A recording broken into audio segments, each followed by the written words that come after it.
Bom dia, a paz do nosso Senhor Jesus Cristo. Primeiro livro do profeta Samuel, no capítulo 17, a partir do versículo 45. A Bíblia vai contar a respeito de uma das batalhas mais famosas da humanidade, a famosa batalha entre Davi e Golias.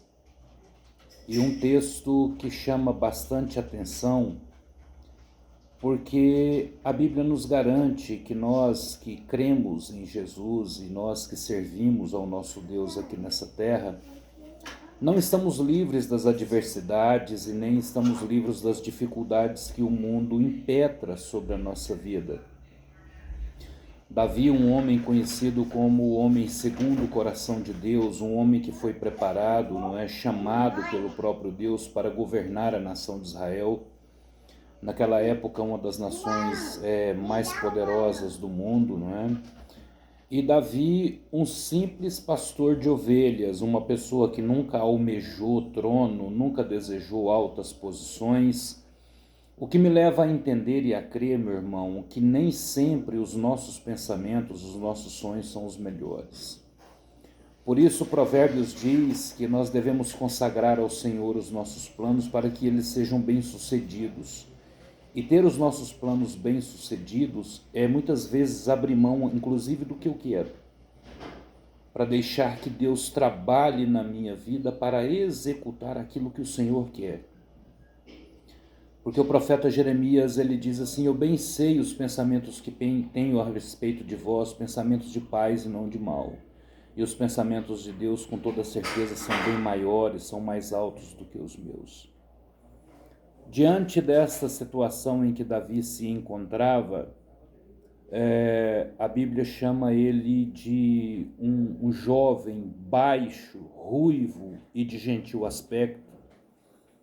E diante de um homem filisteu de enorme estatura, aproximadamente quase 3 metros de comprimento, de altura, e que havia sido preparado para a guerra desde a sua meninice, possuía uma aparelhagem de guerra, seu escudo era tremendo, a sua couraça era tremenda, a lança que estava na sua mão era tremenda. E a única arma que Davi tinha nas suas mãos era uma funda e uma pedra que ele havia pegado na beira de um riacho.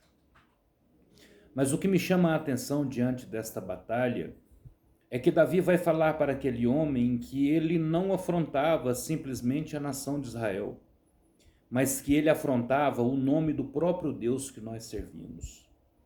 Quando a doença bate, quando a doença chega, quando a dificuldade chega, quando o mundo se levanta contra a nossa vida, não é simplesmente contra nós que o mundo se levanta, mas contra o próprio Deus. Jesus, ele dá uma instrução aos seus discípulos e eles dizem assim: eu tive fome e não me deste de comer, eu tive sede e não me deste de beber, eu tive frio, não me vesti. Se alguém pergunta a ele e diz: Senhor, nós nunca tivemos nessa situação. Ele diz: quem faz essas coisas a um dos meus pequenininhos, a mim também o faz. Quando a enfermidade bate na nossa vida, meu irmão, é o próprio nome de Deus que está em jogo.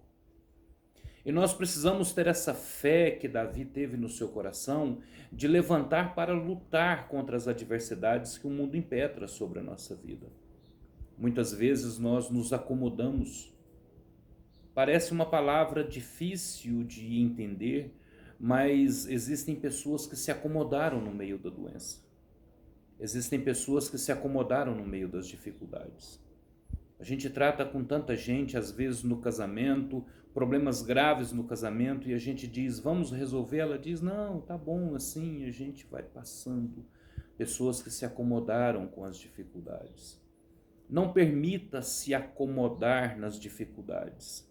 Levante-se em posição de batalha, em posição de guerra. Toma as armas que Deus colocou na sua mão. Coríntios diz que as nossas armas não são carnais. Elas são armas espirituais e elas são poderosas na batalha. A oração, o jejum, a fé, a certeza de que a palavra de Deus ela vai cumprir na nossa vida.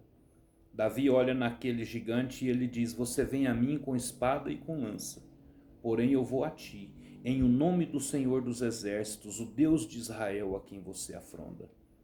Levante-se em guerra e em peleja a favor da sua vida, a favor da sua família, a favor do seu casamento, a favor dos planos que você tem no seu coração. Levante-se em posição de batalha, não aceite, não permite o comodismo, e o Deus de Israel há de abençoar a sua vida e ele há de te dar vitória. Que o Senhor te abençoe e te guarde, que o Senhor faça resplandecer o seu rosto sobre ti e tenha misericórdia de ti, e que o Senhor sobre ti levante o teu rosto e te dê a paz. Deus abençoe a todos em nome de Jesus.